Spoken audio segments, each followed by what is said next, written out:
The end is not really the end. In fact, the end is always the beginning of something else. As we venture forward and we go deeper into the concrete jungle, we reflect on how well we've held ourselves, how well we are still out to hold ourselves. We are grateful for each and every experience that has come forth, and we are going to use everything that has happened as a foundation for survival, as a foundation to build a sustainable and valuable life. The struggle will always shape you. It depends on how you choose to see things.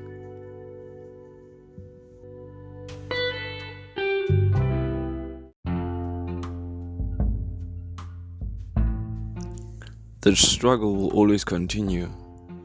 You just have to keep your head in the game, keeping the same belief and optimism during these adverse times played an important role in me seeing things work out for the best. I was not deterred by facing difficulties in life anymore. Instead, I was excited by the prospect of gaining further self-confidence and belief in my abilities. Exactly after finishing my final exam, a new step into the unknown would be what I faced next. My first opportunity to create value for myself and those who are dear to me. A sales job.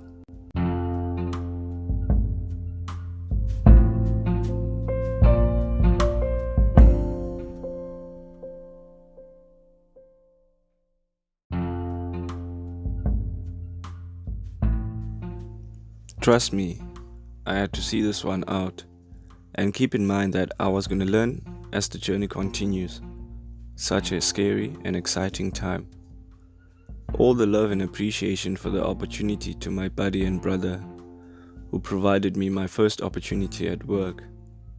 For what he and his family had done for me, I can't begin to formulate it in words. His family welcomed me into their home with open arms and changed my view of how I saw family. I was excited because I was hungry to succeed, and I was around an environment that would enable that to happen.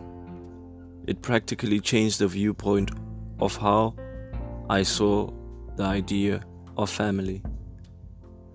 This family taught me the importance of sticking together as blood and being aware that we are responsible not just for ourselves, but for our loved ones too. I just couldn't imagine being honored in that kind of way. The level of importance I had felt was life-changing.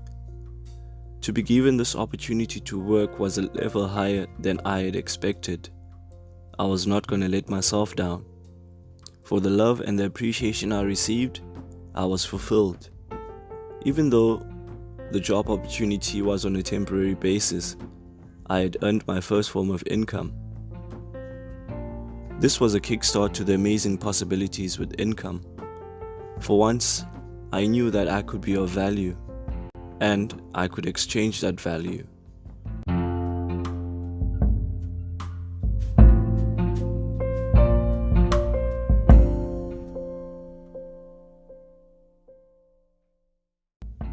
Now I could provide for my younger siblings and family. That was the most exciting thing for me to look forward to.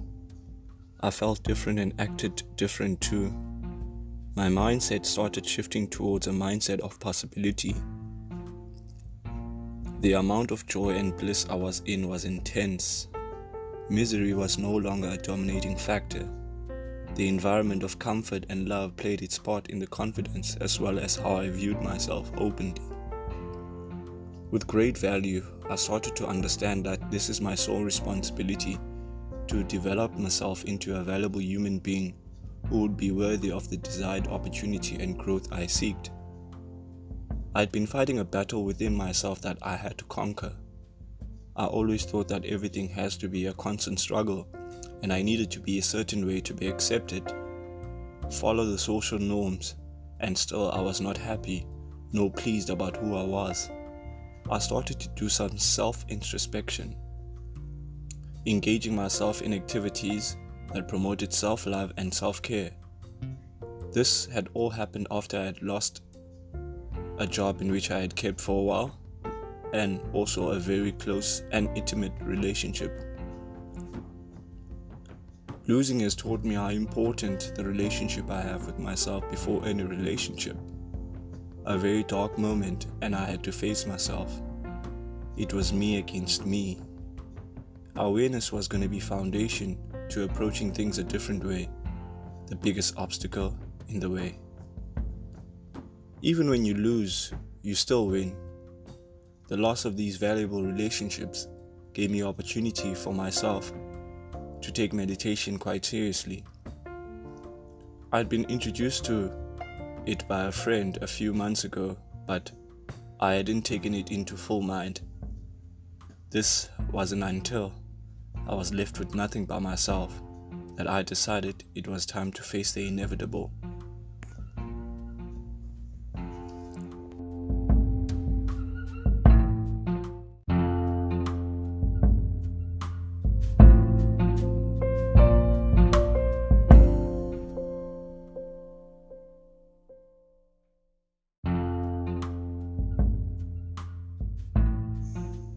Taking things one day at a time. You just get better with each and every try. It's hard at first, but it's what I had to go through for the habits to be much easier.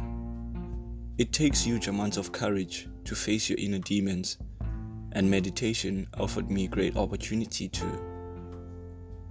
As time went on, the meditation started to work wonders. To encompass the meditation, I delved into philosophy, learning about historical great thinkers to challenge how I saw the world. Besides the practices, there was also a content-driven initiative that philosophy had opened up to. The content I delved in was life-changing, to be honest. It enabled me to look at how I was living my life a different kind of way, and that previously I had lived it from a very fixed view. Change always needs to be approached with patience and consistency. Change, in fact, is inevitable. We might as well be good at change, cause it's always around us. Here was I, deciding no more that I wasn't gonna work against myself. Meditation raised my awareness about attachment to any state of mind, but being able to inspect each and every state without any attachment.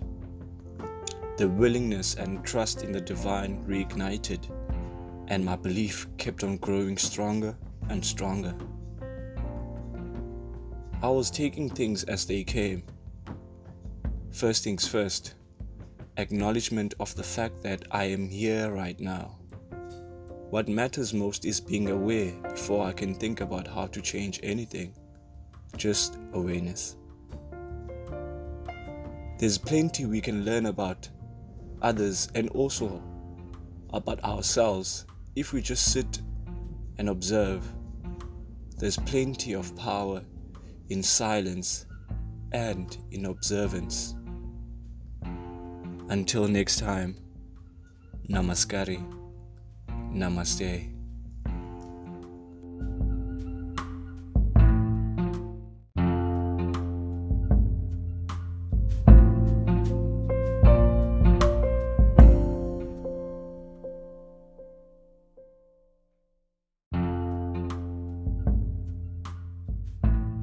Thank you for joining me for this entire meaningful journey. This is the end of the first season. For everyone who has continued showing their love and support, all is appreciated. Until next time, namaste.